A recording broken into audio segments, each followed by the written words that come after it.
This episode of Earth 911 TV is brought to you by Dell Reconnect, computer recycling made easy.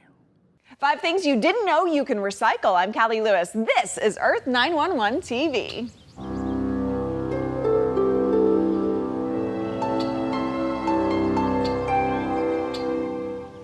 Recycling. Let's admit it. It's a buzzword. Everybody talks a big game about recycling, and yes, in the last few years, it's gotten so much easier to do it on a consistent basis without going out of your way. It's no longer a hassle to separate your glass and plastic from regular trash for the most part. But did you know that there are things other than plastic and glass and paper that you can recycle? Well, this Saturday, November 15th, is America Recycles Day, where people all over the U.S. say, yes, I'm going to become better at recycling. I'm going to learn what more I can do and do it. So, to get all of you prepped and ready to go for the big day, let's explore some things you may not know you can recycle. Ready? Let's do it. Number 5, batteries. You may have heard that you can recycle batteries before, but do you know what kind and what to do with them? Well, here's the rule of thumb. If it has any kind of metal in it, someone will take it off your hands. Lead acid car batteries and some of the more dangerous kinds of batteries are the most common to get recycled, but they can also take alkaline, rechargeable, and nickel metal hydride batteries that you use in your gadgets like TV remotes, or lithium-ion batteries that are in your phones and laptops. They'll drain the acid from the batteries and reuse it. Then they'll reprocess the metal, then they'll melt the plastic casings and recycle those into new plastics.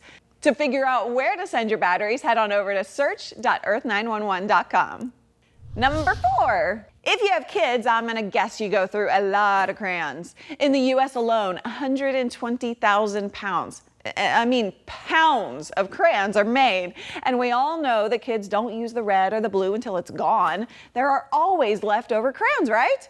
But Crazy Crayons created the National Crayon Recycle Program and has already saved 47,000 pounds from making their way to the landfills. Or, remember, you can always give your local schools broken crayons and they'll be sure to find a good use. And you may even save your kids' teachers from having to spend money out of their own pocket. Number 3, you may have noticed while walking down the wine aisle that twist tops are becoming more prominent. And it doesn't mean it's a bad or cheap bottle of wine. Nope. There's an industry movement to using plastic when cork isn't absolutely necessary because cork is becoming hard to source and supplies are limited. So after a nice relaxing night with a bottle of wine and friends, don't just throw out the cork. There's an entire organization called Recork ready to take those corks and reuse them to make new materials. And it takes 300,000 individual corks to make a ton of cork that can be recycled. So I'd say it's best if we all work together on this rather than trying to tackle it individually. That's a lot of wine. Oh, and how cool is this? You can get really cool furniture made out of it too. See it at the UChange marketplace, uchange.earth911.com. And number 2, hair. Yep, human hair can be recycled into dense mats that they use to soak up oil during oil spills. I won't be buying a mat for my front doorstep, but this is a really cool concept. Rather than you pulling stray hairs from your drain,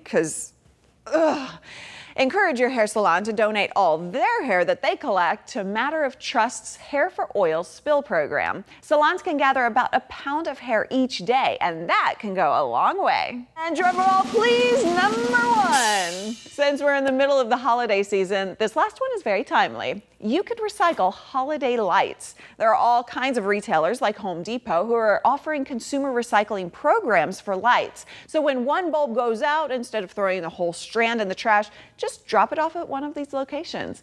And if you can make the switch to LEDs, all the better. 10 incandescent strings of lights running all night produces 300 pounds of CO2.